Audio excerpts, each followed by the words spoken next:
आप सबको मालूम होगा 2 दिन पहले जम्मू कश्मीर के रामबन में एक सड़क दुर्घटना में सेना के जवानों की दुखद मौत हुई। उसमें हमारे बेगूसराय के गृह जिले के एक जवान की भी शहादत हुई है। सबसे पहले तो हम इस मंच से उन जवानों को श्रद्धांजलि व्यक्त करते हैं और दूसरा आप सबका स्वागत करते हुए आज एक गंभीर विषय पर प्रेस वार्ता के लिए आपके बीच उपस्थित हैं। आप सबने देखा होगा पटना से अभी एक बहुत ही गुस्से वाली और दुखद शर्मनाक खबर आ रही है कि एक बार फिर से बिहार के अभ्यर्थियों पर, बिहार के विद्यार्थियों पर पटना पुलिस ने बर्बर लाठीचार्ज किया है। और ये पहली घटना नहीं है। आप अगर पिछले कुछ महीनों में लगातार जो खबरें सुर्खियों में रही हैं उसको देखेंगे तो बार बार बिहार के विद्यार्थियों के ऊपर लाठीचार्ज किया जाता है। और लाठीचार्ज की नौबत क्यों आती है? लाठीचार्ज की नौबत इसलिए आती है कि सरकार एक अहंकार में है। यह जो डबल इंजन की फर्जी सरकार है, कायदे से वहाँ पर नौकरियों का अंबार होना चाहिए, लेकिन वहाँ पर लाठियों की बौछार हो रही है। आप जब बिहार के बेरोजगारी दर को देखेंगे तो देश के बेरोजगारी दर से बिहार का बेरोजगारी दर ज़्यादा है। और उसमें बिहार के अंदर जो ग्रामीण बेरोजगारी है वो बहुत चिंताजनक है। एक व्यक्ति यदि कमाने वाला हो तो 3 इंसान उसके ऊपर निर्भर है, 3 लोगों का पालन पोषण उसके ऊपर निर्भर करता है। मतलब आप अनुमान लगा सकते हैं कि लगभग 30% तक बेरोजगारी दर ग्रामीण इलाकों में है। और यही वजह है कि अपने भविष्य को बेहतर करने के लिए बिहार के हर छोटे बड़े शहर में आपको स्टूडेंट का एक इलाका मिलेगा। उस इलाके में पानी की कमी हो, बिजली की कमी हो, बहुत ही अमानवीय स्थिति में विद्यार्थी रहने को मजबूर हैं। एक ही कुकर में दाल चावल चोखा तीनों बना करके खाते हैं, कम रोशनी में पढ़ते हैं, परीक्षा की तैयारी कराते हैं, अपना आँख फोड़ते हैं। और जब नौकरी की बात आती है, अव्वल तो समय पे बहाली नहीं होती है। अगर सरकार अपने प्रचार के लिए कोई बहाली ले आए तो हर बहाली में वह कानूनी विवाद में फंसता है, उसको लेकर के कोई ना कोई विवाद होता है। बीपीएससी इन बातों को सुनने की बजाय बिल्कुल अहंकारपूर्ण तरीके से विद्यार्थियों के साथ व्यवहार करती है। चाहे बिहार में प्रशासनिक पदाधिकारियों की नियुक्ति का मामला हो, चाहे टीचर रिक्रूटमेंट एग्जाम टीयर 3 के परीक्षार्थियों का मामला हो, चाहे बिहार में डोमिसाइल का मामला हो, किसी भी मुद्दे पर बिहार के विद्यार्थियों को सुना नहीं जाता है। और अगर आप बेरोजगारी को देखेंगे तो बिहार में लगभग 4 लाख पोस्ट खाली है। सरकार का दावा है कि हम सबसे ज़्यादा नौकरियां दिए हैं। आज भी 4 लाख पोस्ट बिहार के अंदर खाली है और सिर्फ अकेले शिक्षा के क्षेत्र में 2 लाख से ज़्यादा रिक्तियां पड़ी हुई हैं। प्रश्न ये है कि इस देश की राजनीति इतनी असहिष्णु, बेशरम क्यों हो गई है? कोई भी सवाल उठा करके देख लीजिए। पिछली बार प्रशासनिक पदाधिकारी की जो परीक्षा हुई उसके विरोध में जब विद्यार्थी पटना की सड़कों पर उतरे तो कड़ाके की ठंड में उनके ऊपर वाटर कैनन छोड़ा गया, फिर लाठियां चलाई गई। हमारा तो ये मानना है कि बिहार में अब की बार पलटी मार की सरकार नहीं है, लाठी मार सरकार बनती है। कोई भी मुद्दा हो, बेरहमी से जो है विद्यार्थियों के साथ मारपीट की जाती है। और आप उनके मुद्दों को सिर्फ सुन लीजिए, वो कुछ नहीं मांग रहे हैं। वो एक तो कहते हैं कि आप समय पे बहाली निकालिए, दूसरा कहते हैं कि आप पारदर्शी तरीके से उस बहाली को पूरा कीजिए, उस प्रक्रिया को पूरा कीजिए। दोनों सवाल को लेकर के सरकार कुछ भी सुनने को तैयार नहीं है। और अभी डोमिसाइल के सवाल पर जेडीयू के एक नेता कह रहे थे कि बिहार में बिहार के लोगों को नौकरी मिलेगी, ये सुनने में अच्छा लगता है। नहीं, ये सुनने में नहीं अच्छा लगता है, ये सुनने में बहुत बुरा लगता है कि बिहार के लोगों को बिहार में नौकरी नहीं मिलती है, बिहार के लोगों को बिहार में शिक्षा नहीं मिलती है, बिहार के लोगों को बिहार में स्वास्थ्य की व्यवस्थाएं मुहैया नहीं होती है। ये सुनने में बहुत बुरा लगता है। चाहे पलायन का सवाल हो, अकेले बिहार से लगभग 70 लाख लोग पलायन किए हैं, जो पिछली बार आंकड़ा सरकार ने दिया था कोविड के दौरान, अकेले बिहार से। चाहे पलायन का सवाल हो, नौकरी रोजगार का सवाल हो, शिक्षा का सवाल हो, पंचवर्षीय योजना केंद्र सरकार ने बंद कर दिया है, लेकिन बिहार के विश्वविद्यालयों में अभी भी पंचवर्षीय योजनाएं चल रही हैं। शायद आपको दिल्ली में बैठ करके ये भरोसा नहीं हो कि बिहार में ग्रेजुएशन 5 साल का है, 3 साल का ग्रेजुएशन जिसकी डिग्री 5 साल में मिलती है। और कोई भी स्टूडेंट का इलाका आप जा करके देख लीजिए कि कैसी हालत में वो वहाँ रह रहे हैं। क्या आप इमेजिन कर सकते हैं एक ही कुकर में चावल दाल चोखा तीनों बनाना? स्टूडेंट वहाँ पर इस स्थिति में रहते हैं, आंख फोड़ करके अपनी पढ़ाई करते हैं, वक्त पे बहाली नहीं होती है, और जब बहाली होती है हर बहाली में गड़बड़ी होती है। हमारा ये कहना है कि बिना सरकार की सह पे ये कैसे संभव है कि इतना बड़ा रैकेट चल रहा है। आप देश के अंदर कोई भी परीक्षा में गड़बड़ी हो, उसका तार जो है आपको बिहार से जुड़ता हुआ दिखाई देगा। ये कैसे संभव है कि सरकार जब सुशासन का इतना दावा कर रही है तो एक भी बहाली जो है सही तरीके से नहीं होता है। और बीपीएससी जो है उसको सुनने की बजाय, जब एक तरफ विद्यार्थी मांग कर रहे थे कि आप जो है री एग्जाम कीजिए, दोबारा सही तरीके से रिजल्ट निकालिए, उसको सुनने की बजाय जो है पुलिस जो है उनके ऊपर डंडे चला रही है। आज की जो शर्मनाक घटना है वो भी इसी तरीके से जुड़ा हुआ एक मामला है। मामला ये है कि सरकार ने एक एग्ज़ाम लिया, TRE, टीचर्स रिक्रूटमेंट एग्जाम 3 उसको कहते हैं, TRE 3। उसका एग्ज़ाम हुआ, उसका रिजल्ट आया, विद्यार्थियों ने उस रिजल्ट की गड़बड़ी के ऊपर प्रश्न उठाया। जिस दिन रिजल्ट आया उसी दिन से हुआ ये कि वह जो परिणाम आया है, एक ही इंसान का सिलेक्शन कई जगह पे हुआ है। तो विद्यार्थियों ने कहा कि आप एक इंसान का सिलेक्शन कई जगह पे क्यों कर रहे हैं? इसकी बनिस्बत जो है, जो लोग सेलेक्ट नहीं हुए हैं और वो अगर मेरिट लिस्ट में आ रहे हैं, आप उनको बहाली का मौका दीजिए। लगातार वो ये मांग कर रहे थे, सरकार इस पर जो है कोई जिम्मेवारी लेने को तैयार नहीं है। हमारे लिए ये बहुत ही दुखद और चिंता का विषय है। इसीलिए कांग्रेस पार्टी की ओर से और NSUI की ओर से हम यह जो लाठीचार्ज की घटना हुई है उसकी भर्त्सना करते हैं और सरकार से यह मांग करते हैं कि सबसे पहले तो एक निष्पक्ष जांच हो और जो लोग दोषी ऑफिसर इसके लिए लाठीचार्ज के लिए जिम्मेवार हैं उनके ऊपर कार्रवाई हो।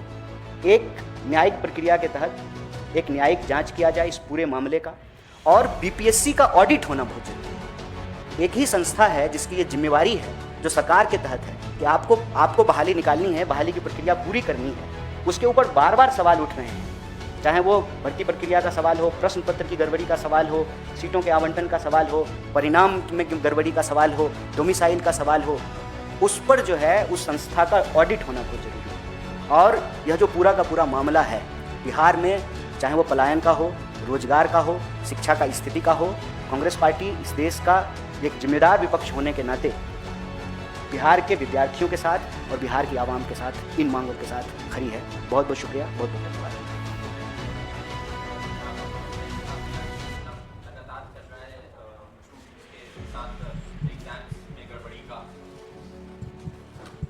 आपको लगता है कि जो एग्जाम्स में गड़बड़ी का सिलसिला चल रहा है, इसका असर आने वाले चुनाव में भी दिखेगा और स्टूडेंट्स जो हैं वो इसके खिलाफ लगातार आवाज़ उठा रहे हैं, तो क्या ये एक अहम मुद्दा होगा आने वाले चुनाव में? देखिए, विद्यार्थी भी नागरिक है, विद्यार्थी भी मतदाता है। स्वाभाविक रूप से सरकार की किसी भी कुनीति का विद्यार्थी एक सबसे बड़ा प्रभावित वर्ग होता है, जैसे किसान होते हैं, जैसे दूसरी पहचान के लोग होते हैं। तो विद्यार्थियों में रोष है, सरकार को इस बात का अंदाज़ा है। इसका मैं एक उदाहरण आपको देना चाहता हूँ। पिछली बार पटना यूनिवर्सिटी का जब चुनाव हुआ था तो जेडीयू का जो छात्र विंग है वो चुनाव जीती थी। इस बार जब बिहार में चुनाव है, तब जब पटना विश्वविद्यालय का चुनाव हुआ तो जेडीयू का जो स्टूडेंट विंग है वो चुनाव ही नहीं लड़ा। तो इस बात में कोई दो राय नहीं है कि विद्यार्थियों के बीच में जो आक्रोश है इसका अंदाज़ा सरकार को है। लेकिन विद्यार्थी एक ऐसा प्रभावित वर्ग होता है जिसकी अपनी कोई अलग राजनीतिक दखल नहीं होती है। जाति या धर्म की तरह जो है यह पहचान जो है राजनीति में अपनी दखल नहीं रखता है। लेकिन मेरा ये मानना है कि चुनाव में इसका असर हो या ना हो, यह जो फर्जी डबल इंजन की सरकार है ये बिहार के विद्यार्थियों का भविष्य अंधकार में पहुंचा रहा है। और डबल नहीं, ट्रिपल स्पीड से जो विद्यार्थियों के अधिकारों को कुचला जा रहा है। चुनाव के परिणाम अपनी जगह पे हैं, चुनावी प्रक्रिया अपनी जगह पे है, लेकिन ये देश के भविष्य के साथ, बिहार के भविष्य के साथ अत्याचार है, अन्याय है, और उस अन्याय के खिलाफ हम लोग खड़े हैं। चुनावी गुनागणित लाभ हानि से इतर।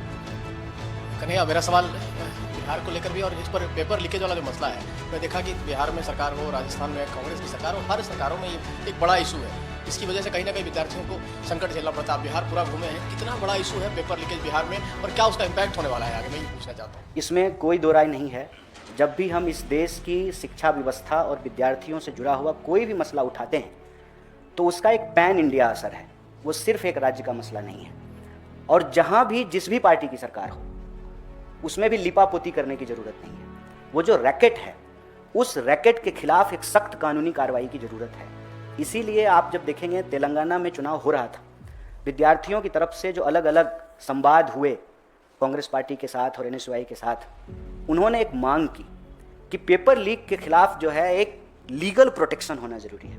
और अगर आपको ध्यान हो तो सीएम ने कहा कि इस पे हम एक लीगल प्रोटेक्शन लेके आएंगे। नया आयोग में जो है परिवर्तन किया गया, जॉब कैलेंडर जारी किया गया, बहाली की प्रक्रिया को ट्रांसपेरेंट बनाने के लिए। तो ये पूरा देश का जुड़ा हुआ मसला है। जब हम देश की शिक्षा व्यवस्था में जो अव्यवस्था है, कुव्यवस्था है, उस पर सवाल उठाते हैं तो ये पूरा देश का मसला है।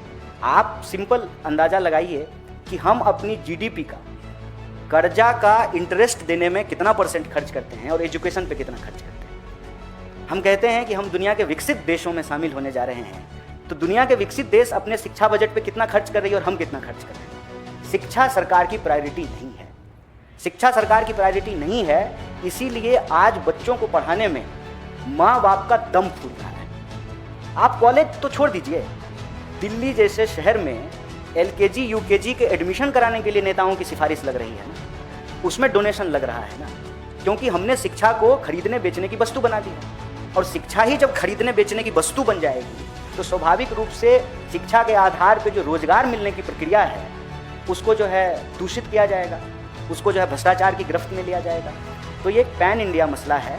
बिहार में ये समस्या और भी भयानक क्यों हो जाती है? बिहार में ये समस्या और भी भयानक इसलिए हो जाती है कि बिहार के लोगों के लिए नौकरी मिलना और भगवान मिलना बराबर है। और आप देखिए कि किसी की नौकरी मिल जाए तो उसका पूरा का पूरा सोशल स्ट्रक्चर बदल जाता है।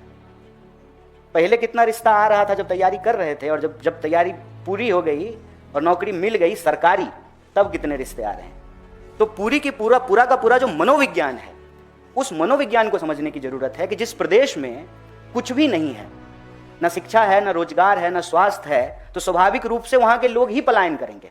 सबसे ज्यादा पलायन बिहार से क्यों होता है? क्योंकि वहां की शिक्षा व्यवस्था की दुर्दशा हुई है, वहाँ जो है लोगों को रोजगार नहीं है। मैं आपको उदाहरण देता हूँ कि दिल्ली में भी एम्स है और पटना में भी एम्स है, तब भी आप एम्स चले जाइए। राहुल जी गए थे रात को रैन बसेरों में, तो सबसे ज़्यादा जो है बिहार के रोगी ही वहाँ पर आपको मिलेंगे। तो यह जो स्थिति है उसमें पूरे देश में शिक्षा की अव्यवस्था जो है एक प्रश्न है, बेरोजगारी एक प्रश्न है, प्रश्न पत्र एक लीक होना एक प्रश्न है, लेकिन बिहार के संदर्भ में ये एक भयानक महामारी का रूप ले लिया है। और इसीलिए हमारे लिए ये ज़रूरी विषय है। महज एक घटना नहीं है कि लाठी चल गई पटना में और चुनाव है इसलिए AICC में प्रेस कॉन्फ्रेंस कर रहे हैं। हमारा ये कंसिस्टेंट सवाल है कि इस देश की शिक्षा व्यवस्था के ऊपर सरकार का जो ध्यान नहीं है, इसकी जो कुव्यवस्था है, विद्यार्थियों के ऊपर जो अन्याय है, ये हमारी प्रायोरिटी में नंबर 1 है। चुनाव हो या ना हो, शिक्षा और विद्यार्थी के सवाल को हम लोग प्रमुखता से उठाएंगे। कन्हैया जी, JDU के नेता मनीष वर्मा ने जो बयान दिया है कि डोमिसाइल बिहार में लागू नहीं होगा क्योंकि बिहार सबका है और बिहार के लोग हर जगह नौकरी करते हैं, और लेकिन विपक्षी पार्टियों के लिए बड़ा मुद्दा है डोमिसाइल पॉलिसी की बात। तो आपकी क्या राय है जो JDU ऑफिशियली ये क्लैरिफाई किया है कि ये लागू नहीं होगा बिहार? देखिए, विपक्ष का काम है सवाल उठाना, सरकार का काम है उस सवाल का जवाब देना। आजकल तो हमारे देश में जो है ना नदी उल्टी बह रही है। अब क्या है ना कि सरकार सवाल उठाती है विपक्ष पे। आपको डोमिसाइल लागू करना है कि नहीं लागू करना है, आप इस पर एक स्पष्ट पोजीशन सरकार की तरफ से ले आइए। और जो विद्यार्थी यह मांग रहे हैं उनकी भावना को सुन तो लीजिए। लोकतंत्र में इतनी तो गुंजाइश है कि प्रभावित वर्ग की बात को सुन लिया जाए। वो संविधान का हवाला दे रहे हैं कि देश का कोई भी नागरिक कहीं भी जाकर के काम कर सकता है, बहुत अच्छी बात है, लेकिन देश का कहीं का भी नागरिक कहीं भी जाके काम नहीं कर रहा है ना। यहाँ सवाल यह है कि बिहार के लोगों को बिहार में भी रोजगार नहीं मिलेगा और बाहर जाकर के काम करने पे भी यदि गाली मिलेगी तो उसके नागरिक होने के अधिकार का क्या? क्या बिहार से बाहर जो लोग जा रहे हैं उनको अपमानित नहीं होना पड़ रहा है? अगर उनको अपमानित होना पड़ रहा है, वो प्रवासी कहा जाता है उनको। देश से बाहर जाएंगे तब न प्रवासी होंगे।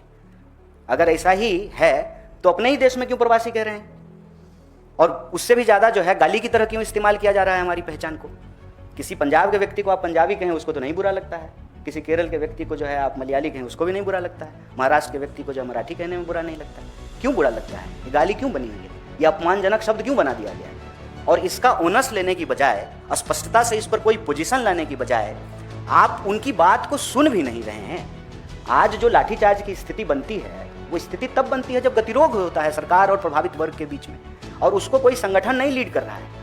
अगर सरकार को ये लगे कि किसी विपक्ष की जो है स्टूडेंट ऑर्गेनाइजेशन के द्वारा ये किया गया हो, ऐसा बिल्कुल भी नहीं है। आप उन तमाम आंदोलनों को देखिए, चाहे वो डोमिसाइल का सवाल हो, चाहे बीपीएससी के प्रशासनिक पदों की नियुक्ति प्रक्रिया का सवाल हो, चाहे TRE 3 का सवाल हो, इन तमाम सवालों पे जो लोग संघर्षरत कर रहे हैं वो जेन्युइन स्टूडेंट हैं और वो प्रभावित वर्ग के लोग हैं। इसीलिए जब उनकी बात नहीं सुनी जाती है तो वो कन्वेंशनल प्रोटेस्ट नहीं करते हैं। उनको ये नहीं समझ में आता है कि थोड़ा जाते हैं पुलिस कमिश्नर से सेटिंग कर लेते हैं, बैरिकेड बोलेंगे कि एक हल्का लगा दीजिएगा, एक भारी लगा दीजिएगा, हल्का वाला तोड़ करके फ़ोटो खिंचवा लेंगे, भारी वाला पे जो है आप लोग खड़ा रहिएगा। ये सब सिटिंग वो नहीं करते क्योंकि वो प्रभावित वर्ग के लोग हैं। ये पॉलिटिकल पार्टियां ऐसा कर सकती है, कोई संगठन ऐसा कर सकता है, लेकिन जिसका जीवन मरण उस बात से जुड़ा हुआ हो। आप इमेजिन कीजिए, हमारे साथ जब पलायन रोको नौकरी दो यात्रा में 150 से ज़्यादा नौजवान जो चल रहे थे पैदल, उनके जीवन में आगे सिर्फ अंधकार ही अंधकार उनको दिखता है। उम्र ख़त्म हो गई और वो सेलेक्ट हो चुके थे, उनको बस ज्वाइनिंग लेटर मिलना था। तो उन्होंने तो सारे सपने बुन लिए थे ना, घर गाड़ी शादी ब्याह सब सारा सपना बुन लिया, सारा सपना चकनाचूर हो जाता है। ये प्रभावित वर्ग के लोग हैं, उनकी बात को यदि नहीं सुनेंगे तो स्वाभाविक रूप से गतिरोध की स्थिति बनेगी और तब आप कहेंगे कि कानून तोड़ रहे थे इसलिए जो है डंडा चला लिए।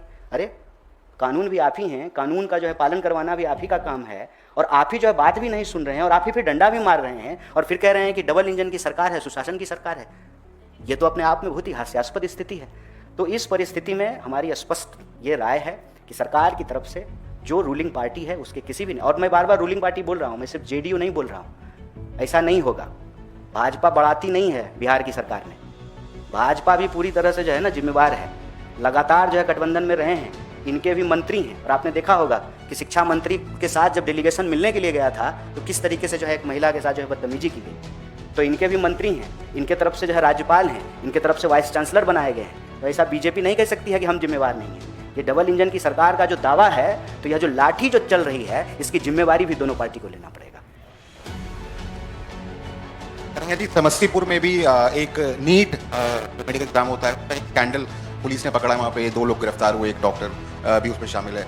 जिस तरीके से कई राज्यों ने कानून बनाया हुआ है, ऑर्गेनाइज जो ये लोग क्राइम करते हैं, जो राजस्थान के अंदर है आजीवन कारावास है, उसी तरीके का कुछ आप प्लेज करेंगे, प्रॉमिस करेंगे चुनाव से पहले, ताकि ऐसे लोगों पर नकेल कसी जा सके?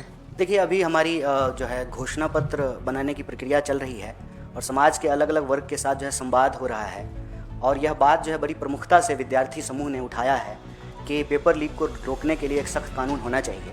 ये तो आने वाले समय की बात है, लेकिन अभी फ़िलहाल हमारी सरकार से ये मांग है कि BPSC का ऑडिट होना ज़रूरी है, इस पूरी घटना का न्यायिक जांच होना चाहिए, और जो प्रभावित विद्यार्थी हैं उनको न्याय मिले, और जो जिम्मेवार पदाधिकारी हैं उनके ऊपर सख्त कार्रवाई हो। जो तमाम ये मुद्दे हैं और प्रशासनिक अमली जामा तकरीबन फेल होता दिखाई दे रहा है। विपक्ष लगातार कह रहा है कि मुख्यमंत्री जो है वो अस्वस्थ है और कोई और ही सरकार चला रहा है। आज जो है ये बात तेजस्वी यादव ने भी कही। कांग्रेस का क्या स्टैंड है इसके ऊपर? क्या आप लोग भी इसी की यही राय रखते हैं? देखिए, माननीय मुख्यमंत्री जी स्वस्थ हैं कि वो अस्वस्थ हैं, इस पर हेल्थ बुलेटिन जारी करने का काम कांग्रेस पार्टी का नहीं है। हमारा सिंपल सवाल है कि स्वस्थ भी हो कोई सरकार, लेकिन अगर वो लोगों की आवाज़ को दबाए, अपने लोगों के ऊपर लाठी चलवाए, उनके साथ जो है मारपीट करे और उनकी आवाज़ को नहीं सुने, तो ये स्वस्थ होने का लक्षण तो नहीं है। वो विषय जो है वो सरकार से जुड़ा हुआ है, वो विषय जो है मुख्यमंत्री जी के व्यक्तिगत जीवन का है, उस पर जो है आधिकारिक बयान देने के लिए हम जो है उसके लिए अधिकृत नहीं है। जो हैं वो देंगे, और हमारे लिए बहुत महत्वपूर्ण भी नहीं है। हमारे लिए महत्वपूर्ण ये है कि यह जो NDA की सरकार है, जो डबल इंजन की सरकार है, जो सुशासन की सरकार होने का दावा करती है, उसकी किसी भी कार्य से यह नहीं लगता है कि इस शासन में कोई सुशासन की बात रह गई है। चाहे आप अपराध का मामला उठा करके देख लीजिए, बेरोजगारी का मामला उठा करके देख लीजिए, शिक्षा स्वास्थ्य का मामला उठा करके देख लीजिए, तो सरकार की कार्यप्रणाली जो है वो संतोषजनक नहीं, चिंताजनक है।